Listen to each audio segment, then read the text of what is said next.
For the first time in 42 years, the Montreal Canadiens will be picking first overall at the NHL's entry draft. The last time was 1980, and Montreal reached to pick center Doug Wickenheiser of the Regina Pats, leaving Quebec-born center Denis Savard to go third overall. Will Montreal make the same mistake, or will they go with the consensus number one pick, Shane Wright? Hey, everybody, I'm Rick. Welcome to Talking Habs, where you get your daily fix of Bleu Blanc Rouge. I was so disappointed in 1980 when Montreal announced they were choosing center Doug Wickenheiser as their pick at number one. Wick had size at 6'1", 195 pounds, and solid stats in Regina with the St. Pats, with 89 goals, 81 assists for 170 points in 71 games played. He also put up 40 points in 18 playoff games. But he was the wrong pick at number one. Savard had the better stats, 63 goals, 118 assists for 181 points in 72 games played, and 23 points in 10 playoff games, and was a local kid. But he was smaller at 5'10", 170 pounds. Savard went on to a Hall of Fame career. Wick did not. Take the best player available. That's the lesson, especially with the number one pick. Flash forward 42 years later, and Montreal has the number one pick again. A choice between Shane Wright, 6'1", 187 pounds, or the consensus number two pick, Logan Cooley, a 5'10" or 11, depending on where you read that, center, a dynamic player of immense talent, but a bit more of a risk-reward type, whereas Wright is a consensus, at worst, number two NHL center at his floor.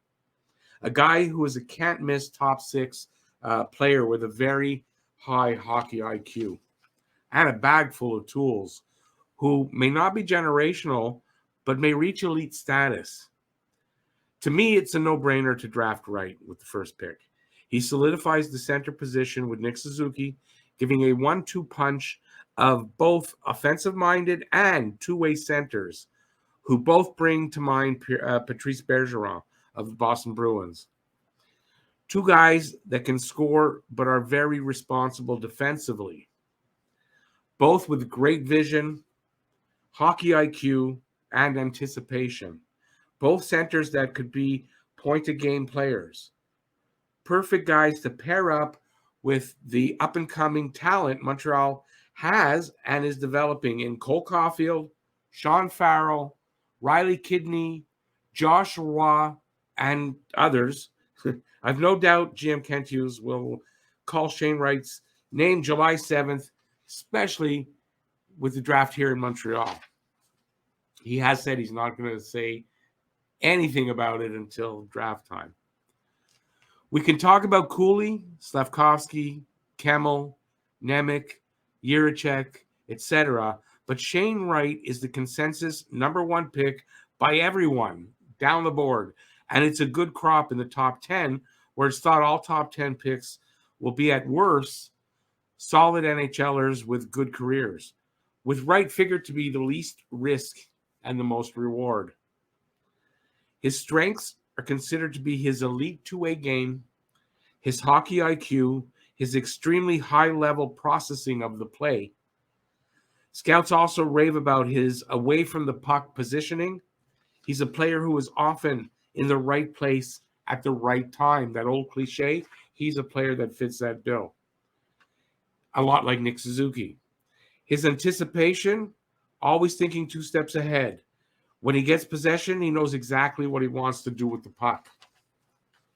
He's not the fastest skater, but he's very strong on his skates. Serves him well when he's playing defense or on the defensive side of the puck, and his puck protection. His weaknesses. So there's not a lot here to call a weakness.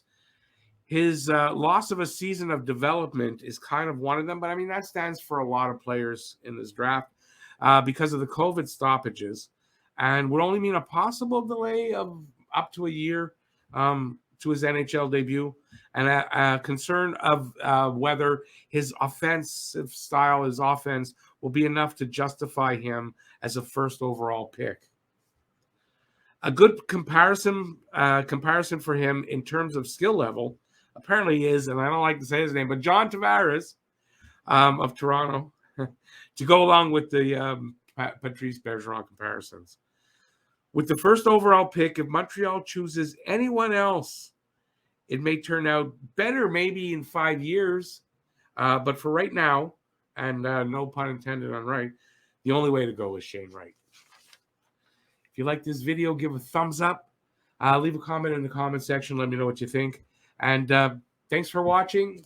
Stay safe out there. Peace out, y'all. And hey, check out that video that just popped up there in the corner. See you soon. Thanks for watching. Bye, everybody.